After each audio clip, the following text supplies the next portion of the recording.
मन में शांति रखो, प्रभु की भक्ति करो।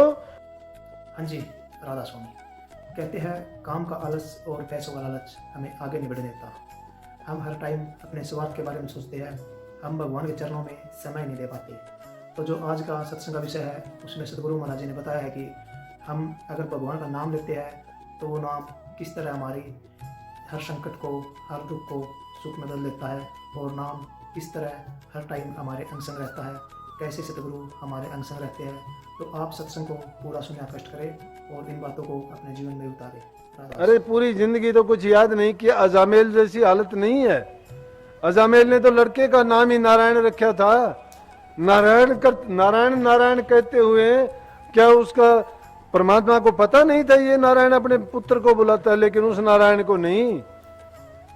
वो तो उसको एक बहाना बताया था, एक सहारा दिया था, सुमन का एक बहाना है। इसी प्रकार गणका को भी महात्मा ने कहा कि चल तू वैसे नहीं, जब शक्ति तेरे खोटे कर्म है, लेकिन तुझे तरीका बताता हूं कि ये ले काठ का तोता और इसको रोजाना तू राम राम पढ़ाया कर। ये जिस दिन बोलना शुरू कर देगा तेरा कल्याण हो जाएगा। अब काठ का तोता बोलता नहीं है, लेकिन क्योंकि उसने ना तो तोते को सच्चा माना है, ना राम के नाम को सच्चा माना है, उसने महात्मा के वचन को सच्चा माना है कि महात्मा कह के गया है। जिस तरह से दूसरे भक्तों की कहानी जिनकी भी आती है, उन्होंने भी अपने वचन को, जो वचन दिया गया उसी को सत्य मान के उसी के आश्रय पर वो चलते रहे जीवन भर, और अंत समय में भी उनकी उसी में जाके विलीन हो गए।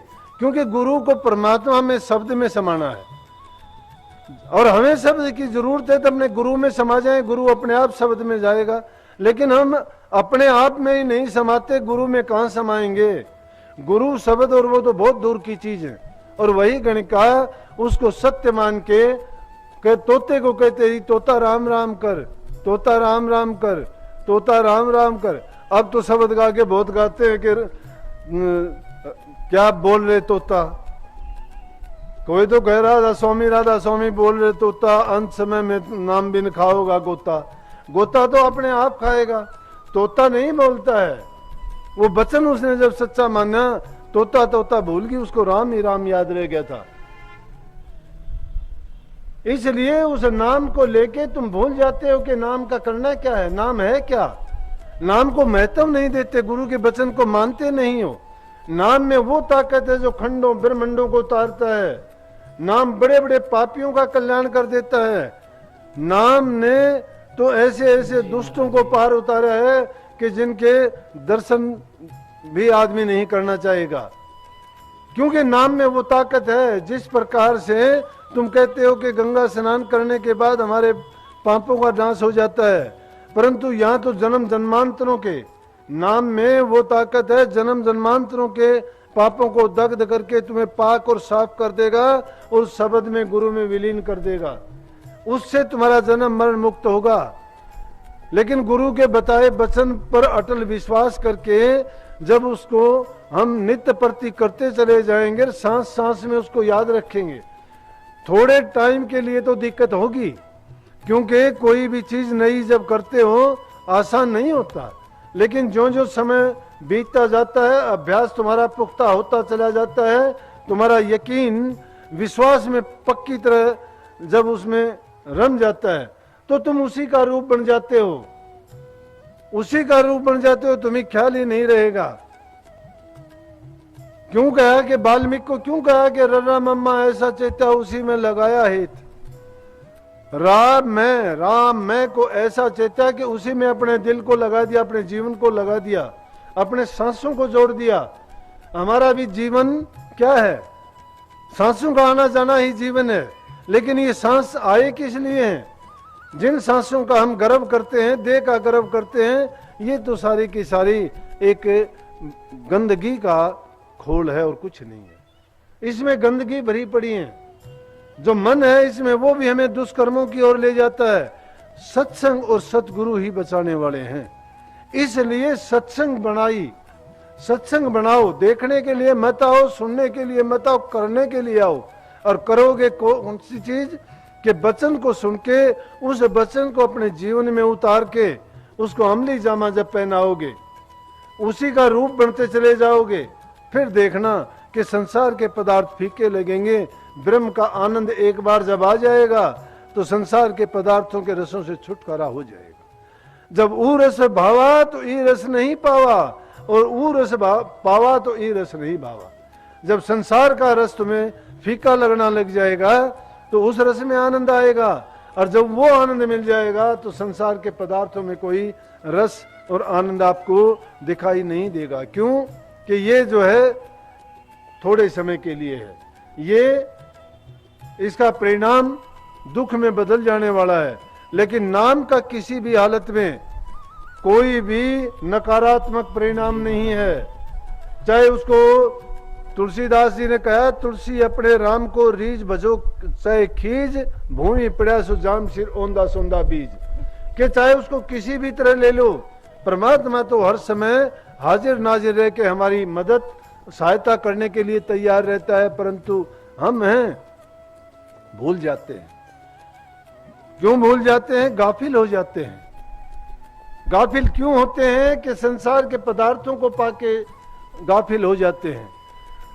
क्योंकि हम अपने मन अपने ख्यालात में जीते हैं। लेकिन अपने ख्यालात को जब सतगुरु के ख्यालात में जोड़ देंगे, अपने विचारों में जब सतगुरु के विचारों को ढाल लेंगे, और जब ओत पोत की हालत हो जाएगी, नाम और नामी एक हो जाएगा, गुरु और शिष्य एक हो जाएगा, बूंद जाके सागर में विलय हो जाएगी, वहां द्वंद्वपना दोपना नहीं रहेगा। एक ही आत्मा जो परमात्मा की रूप है, अपने कर्म करीने से जो कर्म के बंधन में आके त्रिलोकी में फंसी हुई है, ये अपने कर्म से मुक्त होके उस शब्द में जाके समा जाएगी और जन्म मरण से छुटकारा पा जाएगी और सदा की शांति और इसको आनंद मिल जाएगा। लेकिन एक दिन में नहीं होने वाला। धीरे धीरे रे मना धीरे सब कुछ होए, माली सींचे सोगड़ा ऋतु आए फल होए। धीरे धीरे करके होता है, समय लगता है, जल्दबाजी नहीं करनी। जो जो सोने को तपाते जाते हो त्यों त्यों उसके ऊपर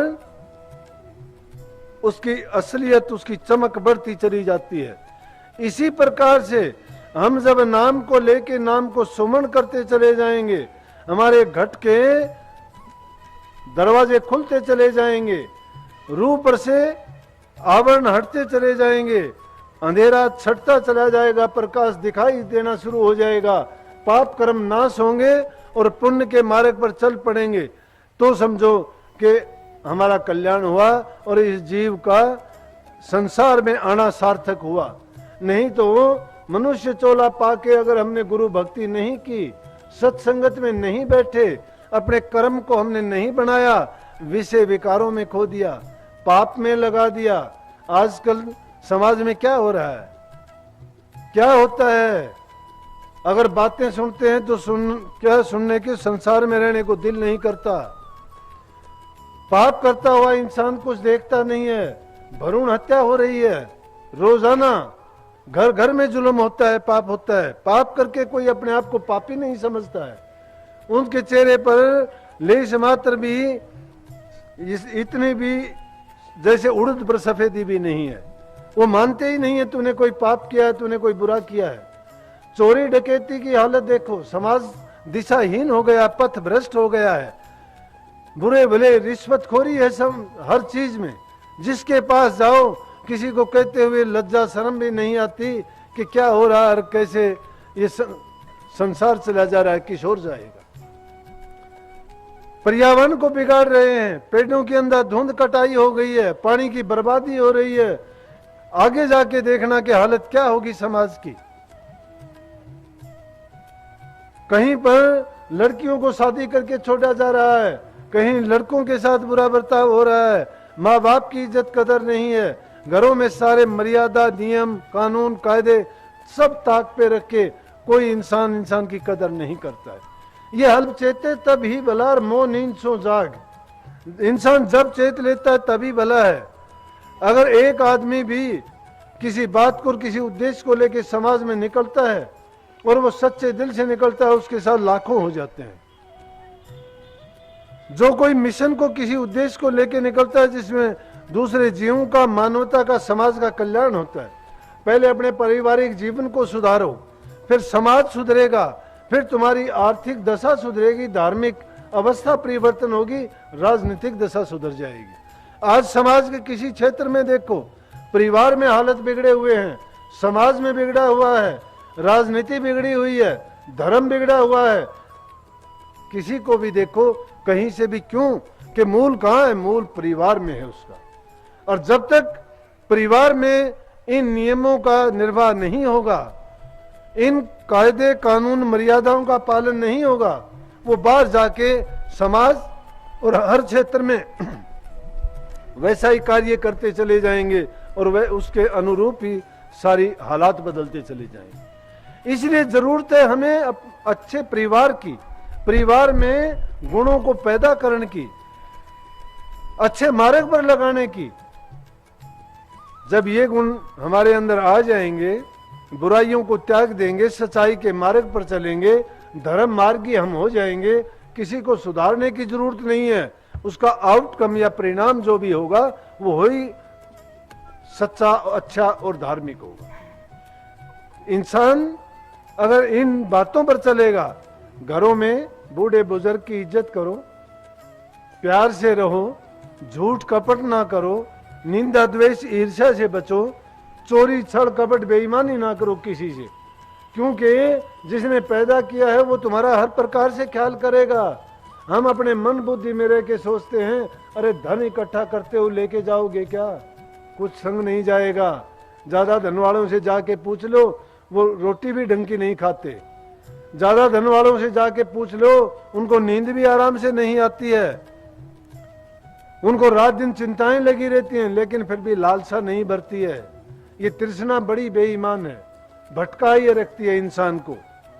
इंसान को खाने के लिए रोटी मिल जाए, सिर ढांपने के लिए मकान हो, पूरा सुनने के बाद धन्यवाद। ठीक उसकी संतान हो, अच्छे मार्ग पर चलो, धन की आवश्यकता नहीं है। मन में शांति रखो, प्रभु की भक्ति करो और अपने परिवार में प्यार प्रेम का माहौल पैदा करो। बूढ़े बुजुर्ग की जब इज्जत करोगे, सेवा करोगे, प्रेम रखोगे, तुम्हारा जीवन यहीं पे स्वर्ग हो जाएगा। तुम्हें चाहना ही नहीं रहेगी कि संसार से भाग जाएं, छोड़ दें। संसार को दुखों का घर नहीं, सुखों का घर बनाओ। किसने दुखों का घर बनाया? हमने बनाया। हमने कैसे बनाया दुखों का घर?